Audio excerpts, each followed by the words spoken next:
Hi everyone and welcome back. Nathan Hawthorne here. So not long ago I made a video on world building and it was all about laying the foundation. If you haven't watched it already, the link is down in the description, so go ahead and watch that before you watch this video. So now it's time to start fleshing out this world a bit more. So the foundation's there, now let's get going. So what we're going to look at today is the second most fun part to me when it comes to world building, and this part is all about power and technology, and both overlap a whole lot in fiction. So when I say power, I'm talking about the limits of the character's powers within this world that you're building, whether that be natural or superpowered people. So we need to start setting these rules for them so that the world can make a little bit of sense to whoever's consuming this story. So if you're in a world where humans are just humans, normal humans like me and you, then how far can we stretch that? Can these humans be hit with hammers, squished right down, like you see in cartoons? Or can they even get strong enough to punch through bricks at the age of 12 or hit a bullseye from a mile away? All this sort of stuff we need to be thinking about. What is peak human strength or peak human ability within your world, and does it matter?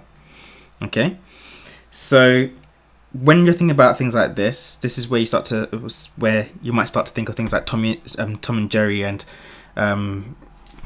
cartoons like that, Looney Tunes and things like that, where things that don't normally happen with animals or with humans are possible there, even though those people are technically normal.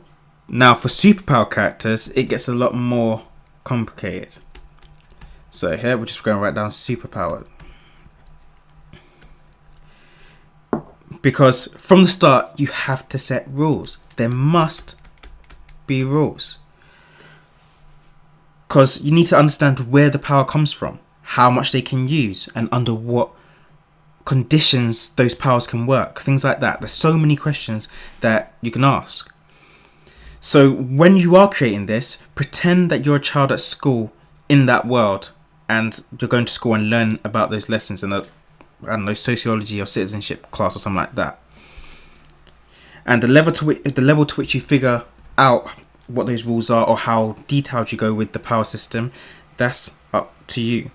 Some of you may have heard of the terms soft or hard power or magic systems.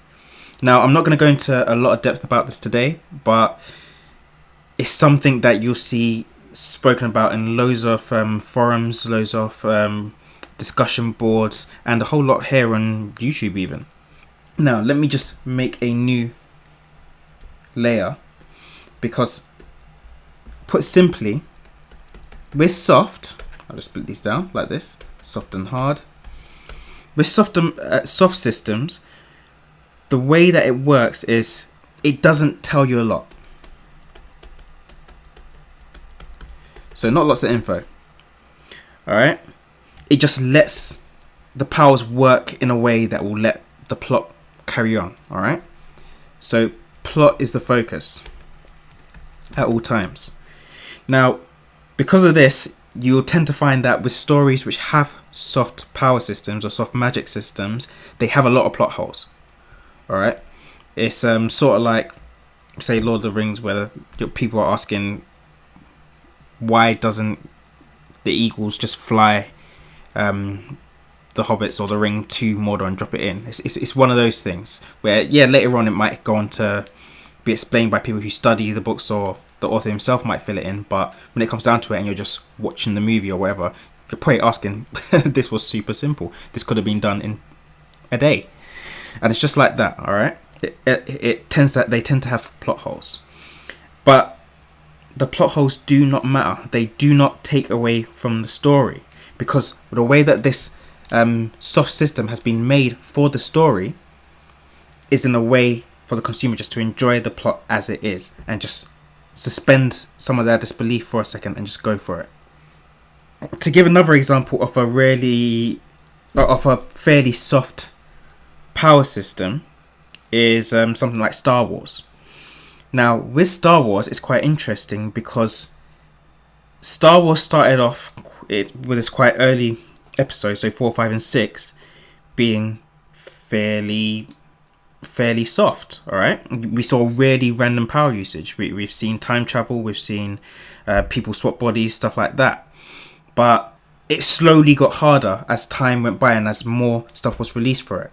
So the way that Star Wars turned hard was things such as in episode 1 we saw midichlorians. So a really clear explanation of why people have certain powers. So really clear explanations. Alright? And loads of rules are put in place. Rules that mean that you as a person who's reading or watching or consuming or playing this entertainment can sort of come up with, well, you can probably in some cases even predict what might happen and be able to play out those solutions that the writer might have to basically further the plot, because the rules have already been set, and that's really solid. Now, as I was saying, with Star Wars, we had it go from really soft where things weren't explained, we just had the Force and it was this weird power, people used it, to something which now is super duper hard. You have the midichlorians, you have all the stuff that was discovered in the Clone Wars. We have this new dyad thing that's going on. It's becoming much less soft and much harder. And some people like that, some people don't. So you as a creator have to decide which one you're going to go for, because you're going to upset people either way. All right, there's no way around it. Some people will like it, some people won't like it, and it depends on you what sort of story you want to make. And this will always be the thing with power and rules. You can't always please everyone. Some people hate to be given too much explanation and too much rules. They just want to enjoy their media. And I know I've heard people explain media that's over-explained, or stories that are over-explained, as like somebody explaining a joke as they're telling it. So it's just killing it, basically. But for people like me, we like all the extra details. We like to know why there's certain mountains in this place, how skyships work, why people are able to use their powers on Monday but not on Tuesday. We like that sort of stuff. As I said, it's up to you, the storyteller, to make that call. And one additional element of power systems that I didn't mention is the lack of power as well. Okay, lack of power or lack of an ability. And we've seen this in series such as Apple TV's C, where everybody in that world, up until of course the show starts, everybody's blind and has been for a certain amount of time. I think it's set on a future dystopian Earth. So things like that, that's an interesting sort of thing as well, because how does it work? Why is that happening? That in and of itself is a major plot point, or I assume is a major plot point. I actually haven't watched it, I've just seen a few trailers. But things like that are really interesting to work with, and sometimes overlooked. People don't always think about lack of power being something that's really interesting, or lack of ability being something that's really interesting. And hopefully we see a lot more of that as we have more diverse stories being told. So powers can also affect species as well. So let me just cut that off there. So species, culture, and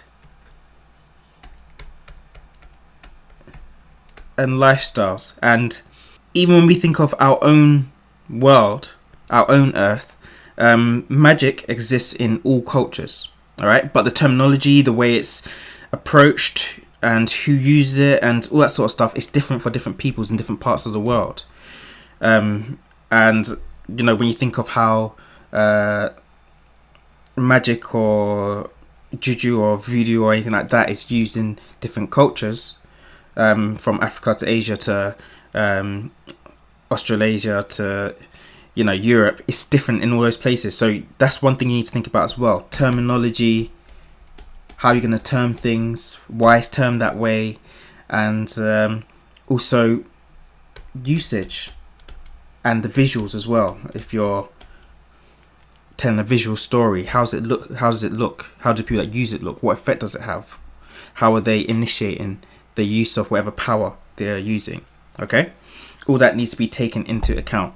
So while we still have time left, let's have a little chat about technology, okay? Because technology does link into this. And technology, it needs to link to the environment. And by environment, I mean everything around it in that world. The people and the physicality of the world, the climate, all that sort of stuff. It all affects environment. After all, if people can, say, breathe underwater, then who needs submarines? Or who needs submarines in the way that we know them? If people can fly, do they really need escalators? If people are telepathic, do they need phones? Do you see what I'm getting at? Mixing powers with technology is always lots of fun. And a good example for this would be recently in the new High Republic Star Wars books. Don't ask me why I'm in the Star Wars mood today, but I just am. Recently in the new books, they've introduced these vehicles that the Jedi use that are partially flown using the Force, and their lightsabers are the keys to start the engines and the source of their lasers when they're flying these ships in battle. So it's all very cool stuff, and it's all in response to the people and the world. And also when you think of the Legend of Korra, we saw this quite well there as well, where you had power stations that used firebenders who could use lightning and stuff like that. And also one more thing that we need to think about is the fact that the prevalence of technology will also come out of a need. So some things just may not be developed in the same way in certain societies as mentioned before. For example, do immortal people who don't age need clocks and watches everywhere like we do? We know that we're running out of time, but for them, maybe there's not as much need to rush around, so therefore less need to have a watch on your person or clocks in your town square. In a world with flying cars, would airports and all technology that comes with them still be around, or would they be gone? Would people still need passports? In a world where everyone lives underground, are there still airborne technologists at all? So, hopefully you're starting to see the point here. Technology is all about the environment and how that comes into play. So when you combine this with powers, with the culture and the species, you see this is where things start to get really interesting and really innovative, and where you can make some stuff which people may not necessarily have seen before, or may just enjoy it even though they've seen it before, but because now it's been done in a different way. So we'll leave it there for today, and if you have any questions or comments, of course be sure to write them down below in the comments, and of course don't forget to subscribe if you haven't already, and be sure to check out some of our other videos if you haven't as well. So that is all for now. Look out for the next world building video. Thanks for listening. Until next time.